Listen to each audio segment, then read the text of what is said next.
Alternative club etiquette. This is basically the do's and don'ts of going to an alternative club. Probably the first thing is dress appropriately, goth it up. Or punk it up, metalhead it up, whatever. Just, it's gotta be something alternative. I mean, you could even go raver or candy kid if you want to. But don't go in a white t-shirt and blue jeans. Regardless of whether you're a goth or not. If you're not goth, at least throw on a black t-shirt and black pants.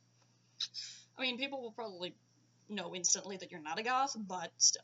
Dress appropriately, you're being respectful. Avoid shoes with shit tons of spikes in them, or helmets with spikes sticking out of them. Avoid that. Especially if you're going to be on the dance floor. If you're not going to be on the dance floor, that one's not really important at all. But if you're going to be on the dance floor, you shouldn't be wearing stuff with a shit ton of huge, giant spikes everywhere. Because you might stab somebody's eye out, or wreck their shoes with your spiky boots, or stab them in the leg, cut them, etc. You could actually hurt somebody, so it's not recommended. Don't do that. That's the same problem with any kind of wrist that has spikes that are like that long sticking out of them. If they're like that long, you might hurt someone, unless you're like someone who keeps your arms like this. But if you're someone who flails their arms everywhere, you might hurt somebody. Don't do that. And I don't think you'll be very happy, or them, if you accidentally stab them in the eye with a spike, or accidentally put your shoe through the bottom of someone's platform. It could be problematic, and they might want you to pay for repairs or hospital bills or whatnot, so don't do that. Avoid spiky stuff. Just avoid it. Also, don't bring your alcohol onto the dance floor. At all, just don't. One, it'll probably get knocked out of your hand, because one of the problem moves is air punching, or flicking your hands into the air, or some people even like to headbutt things, and by things I mean the air. So if you're carrying your drink around and holding it out, unless you're holding it to your chest, it might get punched, which means it might go flying across the dance floor, and there goes your wasted money. And now you've got a sticky floor, and broken glass, which is going to have to be cleaned up. And there's the problem of not all people wear shoes. There are going to be someone, maybe, possibly, that doesn't have any shoes on. Now your broken cup is on the floor, and now they have stepped on a bunch of glass, and now their foot is bleeding. Now there's blood all over the dance floor, and one very pissed off dancer. Don't bring your cups onto the dance floor. Like, the alt bar that I go to has these little railings across the sides. If you want, you can put your cup there, or just finish it before you go on the dance floor. It's just safer. And, of course, if you see gloss on the floor, put a hoodie over top of it, or mark it off, let somebody know, etc. So that the gloss can get cleaned up. And, on top of it, alcohol is sticky. Our shoes are expensive. We don't want to get them messy, and that includes sticky. Especially if it's something that's not going to come off, or say it's something that happens to be blue and stains things. Not all of us wear black shoes. You might have that one that comes in with pure white platforms and steps in the Blum juice, and now the bottom of her shoes are dyed purple. She's not going to be very happy about that. Or he. You don't know. So, yeah. Just avoid alcohol on the dance floor altogether. It's just... And there's no reason for it to be on the dance floor anyway.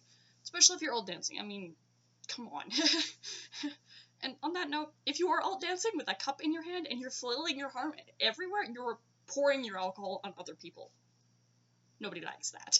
But thankfully, I have never seen anyone do that. So hopefully there is no one dumb enough to actually try and flail their arms around with a cup in their hand. Because that would just be stupid and would probably piss a lot of people off, including me. I would probably get mad at that person.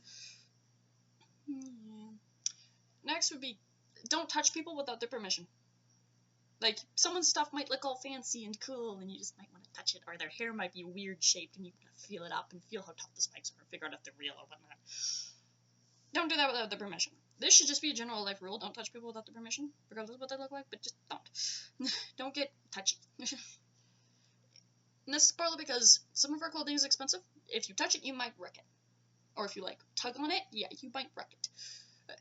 So, yeah. That, and people just don't like being touched without their permission. For obvious reasons. Like, just don't do that. And the next one would be, flirting.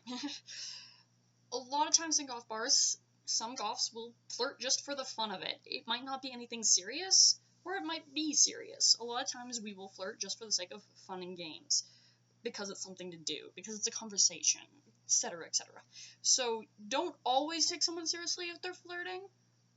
Or, if you're confused, just ask. and they will probably let you know. And if you want someone to stop flirting, just tell them. Tell them to cut it out. Because in the goth crowd, you don't really have to worry about the whole getting murdered for saying no thing.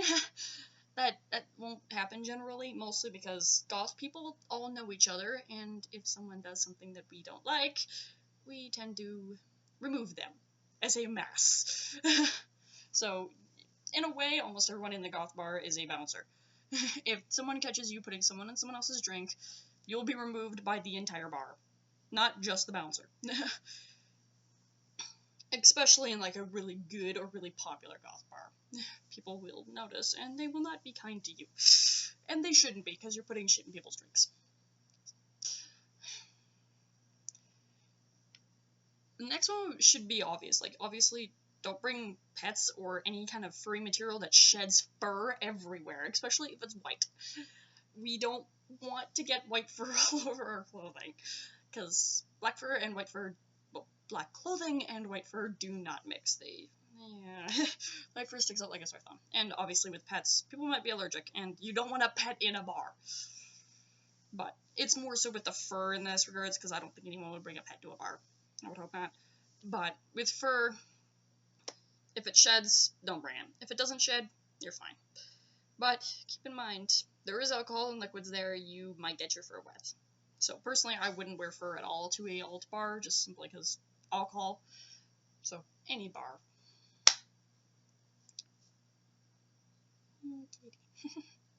So yeah.